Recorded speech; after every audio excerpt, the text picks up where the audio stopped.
You're at a party. Music low, laughter everywhere. Someone you barely know walks up, big smile on their face. And they say, "So, how's your week been?" And right there, something inside you shuts off. Not because you're rude, not because you hate people, but because your brain instantly knows this isn't real. If you ever felt that moment, this video isn't random. It's for you. Because hating small talk isn't a personality flaw. It's a signal. Here's what most people never realize. For many people, small talk feels good. Not because of what's being said, but because of what's happening inside their brain. When they talk about weather, traffic, weekends, their brain releases comfort chemicals. Connection, safety, belonging. The words don't matter. The ritual does. It's social glue, but some brains don't work like that. Some brains don't bond through noise. They bond through meaning. When someone asks you a surface question, your brain doesn't hear friendliness. It scans for depth, and when it finds none, it pulls away, not emotionally, energetically, like trying to eat food with no nutrition. You're not rejecting the person, you're rejecting the emptiness.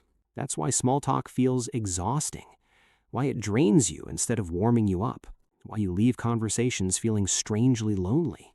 And because the world runs on small talk, you start questioning yourself. Networking events, family gatherings, casual conversations everywhere. Everyone else seems fine, laughing, flowing, and you're standing there thinking, why does this feel so fake to me? So you adapt. You learn the lines, you perform interest, you nod at the right moments.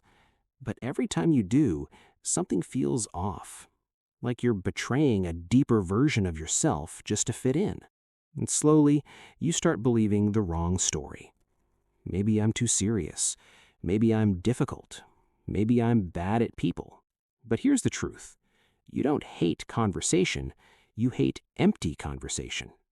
You don't avoid people. You avoid pretending. You're not antisocial. You're selectively social.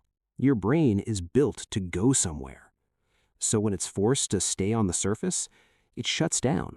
But that same wiring does something rare. While others connect wide, you connect deep. While others bond fast, you bond meaningfully. You can have one real conversation and feel closer than someone who talked for hours. The brain that hates small talk is the brain that knows what to say when someone is hurting. The brain that avoids shallow chatter is the brain that hears what people mean, not just what they say. You notice the pauses, the tone shifts, the emotions behind the words. That isn't a flaw. That's depth.